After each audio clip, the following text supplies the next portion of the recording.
Où que tu sois dans le monde, mon ami, je te passe mon bonjour. Emmanuel Bompard, les amis. Emmanuel Bompard révèle l'agenda caché de Marine Le Pen. Et Madame Le Pen, en vérité, elle a un agenda caché. Son agenda caché, c'est qu'elle ne veut pas la démission du président de la République ou le départ du président de la République, parce que dans une élection présidentielle anticipée, elle ne pourrait pas se présenter. Et qu'est-ce qu'elle veut? Elle veut une dissolution de l'Assemblée nationale, avec l'objectif, à la fin, de pouvoir faire voter une loi d'amnistie pour ensuite pouvoir être candidate à l'élection présidentielle de 2027. Donc les gens qui nous donnent des leçons en disant « nous, on est les seuls à nous préoccuper de notre pays », en vérité, elle se préoccupe de son propre cas et de son cas personnel. Vous savez tout ce qui se passe en France pour le moment. Ils se sont foutus de notre gueule parce qu'on avait passé 1 an sans gouvernement. Ça, bon, chez nous, c'est un sport national. Hein. Mais chacun son tour. Maintenant, maintenant c'est votre tour. Tu veux savoir c'est quoi un vrai assisté? C'est pas celui qui touche le RSA. C'est celui qui touche 10 000 € par mois et qui trouve encore le moyen de piquer dans la caisse. J'ai vu que depuis 3 jours, je suis sur tous les plateaux, on me montre partout. Et effectivement, j'ai cette image de mère toujours bien sapée, toujours élégante. Donc, je suis quand même maire d'un arrondissement qui est le 8e arrondissement. Et effectivement, ce soir, je viens pour m'exprimer sur ces dépenses pour que les vêtements. Parce que, comme vous le savez, chaque maire a une enveloppe de 990 € par mois. Et chaque maire peut dépenser comme il veut. Donc moi, j'ai préféré effectivement m'acheter des fringues pour être bien sapé. Alors, on va revoir les dépenses, effectivement, parce que vous êtes allé quand même dans pas mal de marques, The Couples, Mage, Éric Bompard. Ces dépenses, vous sentez le besoin de les justifier quand même? En fait, oui, parce que moi, j'essaie d'acheter des produits français et de bonne qualité. La preuve, c'est que en 2024, je n'ai pas dépensé toute mon enveloppe et j'ai remboursé donc la moitié des frais donc de représentation. Je vous coupe, Jeanne de Terre, mais est-ce que vous comprenez que ça puisse choquer mais les bien Français, sûr, les Français qui se serrent la ceinture, alors même que la taxe foncière a augmenté à Paris et qu'effectivement 35 000 € en 5 ans, c'est colossal pour les Français qui ont du mal à finir les fins de mois. Mais je comprends tout à fait que une personne qui gagne 1 200 € par mois puisse être choquée que nous, on puisse avoir 990 € donc de frais de frais des indemnités, donc de représentation. Je le comprends tout à fait. Et d'ailleurs, je profite de l'occasion pour remercier tous nos concitoyens et concitoyennes qui travaillent et qui effectivement nous permettent d'avoir donc ces indemnités. Donc malheureusement, on n'est pas les seuls. On a les députés, les maires, les ministres. Donc c'est-à-dire que vous leur dites merci pour les vêtements que vous avez pu avoir. C'est particulier quand même. D'accord, mais c'est quand même grâce à eux. Ce sont les fonds. Donc c'est le gouvernement, c'est l'État qui nous attribue donc ces subventions. On doit les remercier. Maintenant, dans la conjoncture actuelle, dans la situation actuelle où on demande à nos concitoyens de faire des efforts, je pense, et je l'ai dit, je l'ai suggéré, il faut qu'on supprime tous ces privilèges.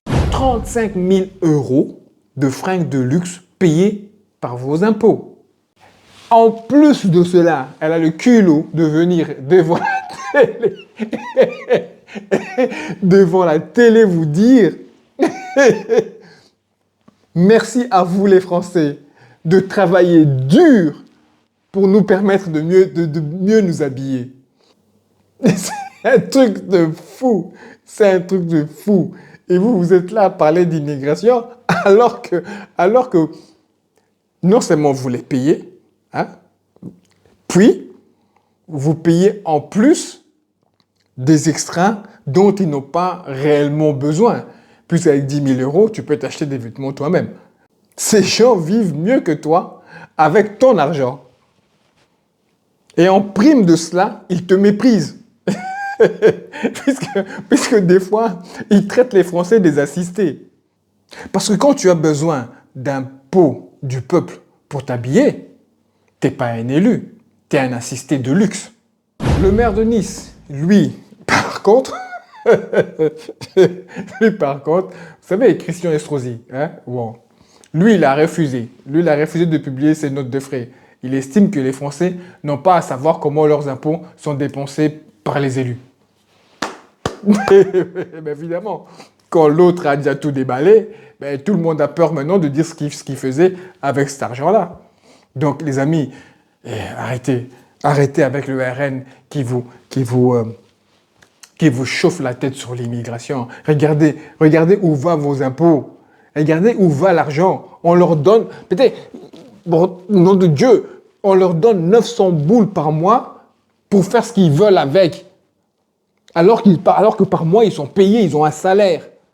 Regardez les amis, comment liquéfier une personne. Magnifique cette séquence. Les Arabes dehors. La France est dirigée par les Juifs sionistes. Ce sont des propos qui ont été tenus dans un groupe Facebook qui s'appelle La France avec Jordan Bardella.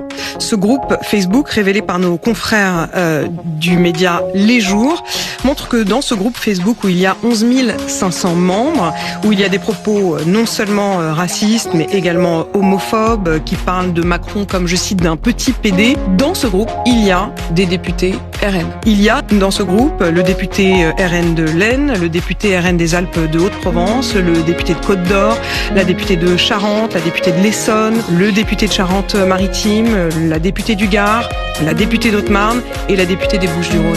Nos collègues s'étaient retrouvés sur ce groupe sans le vouloir. Moi, je ne me suis jamais retrouvée dans ce groupe. Mais peut-être parce que vous sollicitez comment pas. on se retrouve dans ce genre de groupe. Mais parce que... Si j'écoute votre défense, au minimum, ceux qui au départ ont créé un groupe qui s'appelle quand même La France avec Jordan Bardella, sont des gens qui ensuite, alors qu'ils soutiennent Jordan Bardella, sont capables aussi de dire des phrases comme les Arabes dehors, la France est dirigée par les Juifs sionistes et Macron petit PD. Est-ce que ça veut pas dire quand même que vous attirez, des gens qui, au nom de Marine Le Pen, soit ont des propos comme les Arabes dehors, Macron petit PD, soit même vont tuer leurs voisins. Pas, mais Madame Le Pen, Madame de Malherbe, nous ne les, bon, c'est un compliment dans ma bouche. Dans votre bouche, tout à fait. Le RN, voilà, les gens que vous voulez voter.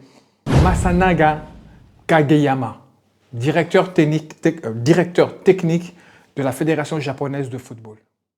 Il a été surpris par le personnel d'un vol en train de visionner des images pédo. Jugé à Bobigny, il a été écopé de 18 mois de prison avec sursis et de 5 000 € d'amende. Il lui est interdit pendant 10 ans de travailler avec des mineurs ou d'entrer en France. Ok, c'est bien, mais personnellement, je leur ai interdit à vie de travailler avec des mineurs. Car après 10 ans, cet individu, ce genre de type, ne change pas. Et la fédération japonaise a résilié son contrat immédiatement. Noureddin Oussat, imam, depuis 38 ans, quitte ses fonctions en dénonçant une islamophobie d'État insupportable. J'ai décidé d'arrêter de faire imam. Parce qu'un imam, c'est un sous-citoyen. Je le dis comme ça, fortement et clairement. Les imams indigènes de l'Algérie colonisée avaient plus de liberté que les imams citoyens de la France d'aujourd'hui.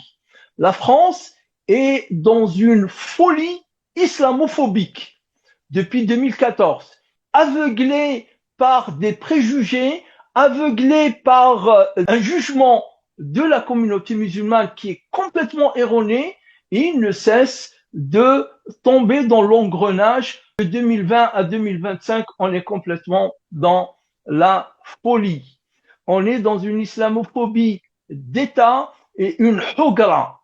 Malheureusement, nous les musulmans, il faut aussi reconnaître, peu d'imams, peu de responsables musulmans osent faire entendre à l'État ce qu'il doit entendre de notre part.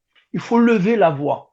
Il faut que les imams parlent, surtout les imams qui sont citoyens, qui ont la nationalité française. Ils doivent faire écouter à l'État français à travers tous les canaux, et notamment le canal public comme cela, que cette attaque, cette islamophobie, cette guerre aux imams doit cesser. L'ex-première dame, Cécilia Attias, ex-épouse de Nicolas Sarkozy, le petit voyou.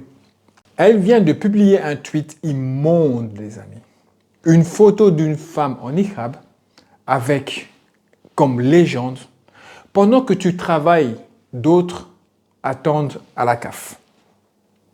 C'est du racisme pur, enrobé du pseudo-humour de droite mondaine. Et le pire, c'est que c'est faux. La photo ne montre pas de bureau de la CAF. On distingue clairement un terminal de paiement derrière la vitre. Autrement dit, une image détournée pour nourrir la haine. Donc, du coup, en France, c'est ce que je disais tout à l'heure avec la dame qui vous remerciait de vos impôts pour lui permettre de bien se saper. D'ailleurs, cette dame, je crois qu'elle doit avoir du sang congolais en elle. Sapée comme jamais, là. En France, on préfère s'acharner sur une femme voilée, à la CAF, que sur un député qui détourne des milliers d'euros. Les amis, découverte énergétique majeure. L'Iran a annoncé la découverte de 283 milliards de mètres cubes de gaz naturel dans le gisement de Pazan. Ces nouveaux champs pourraient renforcer considérablement la capacité énergétique du pays et accroître ses exportations régionales. Je connais un qui doit faire des bons comme ça dans son bureau diamantique, dans son bureau démoniaque. En toute illégalité, les Israéliens font des fouilles archéologiques en Cisjordanie et conservent les trésors trouvés. Voilà les amis, j'espère que vous avez aimé et apprécié cette vidéo autant que j'ai pris plaisir à la faire pour vous comme d'habitude. La vidéo est maintenant terminée. Mettez un pouce bleu, abonnez-vous si ce n'est pas encore fait pour soutenir la chaîne. Quant à moi, je vous retrouve d'ici quelques jours. En attendant, paix sur vous.